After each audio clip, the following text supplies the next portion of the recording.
శ్రావణ మాసం అంతా కూడా ఇంత గొప్ప గొప్ప విశేషాల్ని ఇవ్వగలిగినటువంటి తిథుల యొక్క సమాహారమై ఉంటుంది. శ్రావణ మంగళవారము నోము అని వ్రతము అని చేస్తూ ఉంటారు సువాసినులు.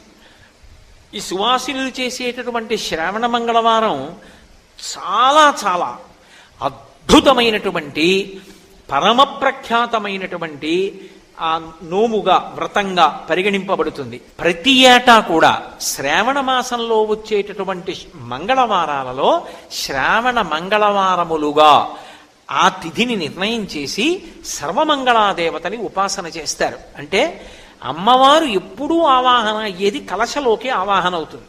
అథవా గౌరీదేవి ప్రతిమ ఇంట్లో లేని ఏ ఇల్లు ఉండదు. కాబట్టి కనీసంలో కనీసం ఆ రోజు అమ్మవారి నామాలతో అమ్మవారికి పూజ చేసి ఆవిడికి నైవేద్యం పెట్టి వ్రతకల్పంలో ఏ కథ చెప్పబడిందో ఆ కథని భక్తి శ్రద్ధలతో విని తల మీద అక్షతలు ధరిస్తారు. అటువంటి సర్వమంగళాదేవతని ఉపాసన చేస్తే ఏమవుతుంది అంటే ఆడది తన భర్త యొక్క జీవితాన్ని కాపాడుకుంటుంది. అలా పార్వతీదేవి అంతటిది కాపాడుకుంది. అందుకే లలితా సహస్రనామ స్తోత్రంలో అమ్మవారికి ఒక నామం ఉంది. ఆవిడ తపనోడుపమండల. ఆవిడ యొక్క చెవులకు పెట్టుకునేటటువంటి ఆభరణములు ఏవి అంటే సూర్యచంద్రులు. సూర్యచంద్రులు ఆవిడ చెవులకు ఆభరణములైతే ఇక సూర్యచంద్రుల గతిలో కాలంలో శివుడు ఎందుకు పడిపోతాడు? అంటే పతివ్రత యొక్క ఉపాసన చేత భర్త యొక్క జీవిత కాలము నిలబడుతుంది, గండకాలము తొలగిపోతుంది. అంత గొప్పది సర్వమంగళాదేవత యొక్క ఉపాసన. అటువంటి ఉపాసన చెయ్యడానికి యోగ్యమైన కాలము, తన యందు లక్ష్మీత్వము నిలబడడానికి యోగ్యమైన కాలము శ్రావణ మాసంలో వచ్చే మంగళవారాలు. మంగళవారం చాలా విశేషం. ఎందుచేతనంటే ప్రారంభంలో కుజహోర ఉంటుంది. ఆ మంగళవారం చేసినటువంటి ఉపాసన చేత సుబ్రహ్మణ్యుడికి ప్రీతి, స్వామి హనుమకు ప్రీతి. పైగా అది శ్రావణ మంగళవారం అయితే భర్తకి రక్షా కవచం కడుతుంది సర్వమంగళ ఉపాసన చేత.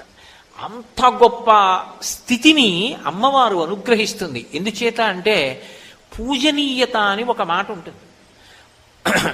ఒక ఆడదాని గౌరవం అంతా దేని మీద ఆధారపడుతుంది అంటే నేను ఏదో కాలక్షేపం కోసమని చెప్పి ఎలా పడితే అలా మాట్లాడడం నాకు అలవాట్లేదు. వేదాన్ని ఆధారం చేసుకుని ఋషులు చెప్పిన పవిత్రమైన విషయాలు చెప్పగలను తప్ప నేను ఏదో అర్థం లేని వాదనలు వాదాలు అన్న పేర్లు పెట్టి మాట్లాడడం నాకు అలవాట్లేదు. నేను పరమసత్యం మీతో మాట్లాడుతున్నాను. ఒక స్త్రీ పరమ గౌరవం దేని మీద ఆధారపడుతుంది, జీవితంలో తృప్తి దేని మీద ఆధారపడుతుంది అంటే భర్త మీద ఆధారపడి ఉంటుంది. ఇది కాదు అనలేని సత్యం. ఎందుచేత అంటే సీతమ్మ తల్లి రామాయణంలో ఓ మాట అంటుంది, నా తంత్రి వాజ్యతే వీణ నా చక్రో వర్తతే రథః నాపతి సుఖమేదేత యస్యాదపి శతాత్మజ అంటు. ఒక వీణ తీగలు మోగుతాయి, గోటి చేత పెనగి పెనగి మోగుతాయి. వీణ తీగలు మోగుతున్నాయి అనరు, వీణ మోగుతోందంటారు. రథచక్రాలు గాజు పెంకుల మీద రాళ్ల మీద వెడతాయి, రథచక్రాలు వెడుతున్నాయి అనరు, రథం వెడుతోందంటారు. భర్త కష్టపడి సంపాదిస్తాడు, భర్త మహాపండితుడై కీర్తి గణిస్తాడు, ఆమెకి కూడా ఆయనతో పాటు సమానమైనటువంటి గౌరవం లభిస్తుంది. అసలు ఒక సీతమ్మంది ఒక ఆడదాని తృప్తి ఎక్కడుందో తెలుసా రామా? ఒక కులకాంత నిద్ర లేచి మంచం మించి దిగుతూ పాదములు కింద పెడుతున్నప్పుడు ఆమె ఎందు పరమభక్తి కలిగినటువంటి 9 కుమారులు వచ్చి తమ అరచేతులు వరుస క్రమంలో నేల మీద పేర్చి అమ్మని తమ అరచేతులలో నడిపించగలిగినటువంటి పరమభక్తి తత్పరులైనప్పటికీ అటువంటి 9 కుమారుల వలన పొందినటువంటి సంతోషం కన్నా భర్త వలన కలిగిన సంతోషం 1,000,000 రెట్లు ఎక్కువ. అది లెక్క పెట్టలేదు. కాబట్టి రామ, నువ్వున్నది అయోధ్య, నువ్వు లేనిది అయోధ్య కాదు. ఆడదానికి భర్తతో కలిసి ఉండడమే ఆనందం అంది. కాబట్టి అటువంటి సంతోషం ఆమెకి భర్త ఉండడమే కాదు, తండ్రి కలిగిన పెన్నిధానమేలా అని శాస్త్రం.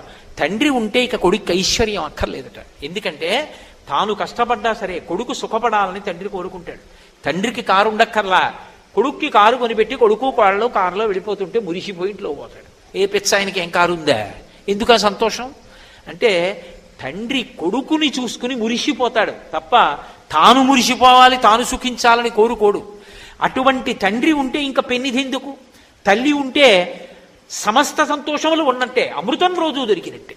అటువంటి తల్లి తండ్రి ప్రతి కుటుంబంలో ఉండాలి. ఆ తండ్రిని మిగల్చగలిగిన శక్తి ఎవరి చేతిలో ఉందంటే బిడ్డల తల్లి చేతిలో ఉంది, ఆమె యొక్క ఉపాసనలో ఉంది. నమ్మి మంగళసూత్రాలు కళ్ళకద్దుకుంటే చాలు, అందుకొచ్చింది మంగళసూత్రం. ఏం చేతకాక ఛాందసత్వంలో పెట్టలేదు ఋషులు. కనుక అటువంటి సర్వమంగళాదేవత యొక్క పరిపూర్ణమైనటువంటి అనుగ్రహాన్ని పొందాలి అంటే శ్రావణ మంగళవారాల్లో తప్పకుండా ఆ సర్వమంగళాదేవత యొక్క ఉపాసన చెయ్యాలి.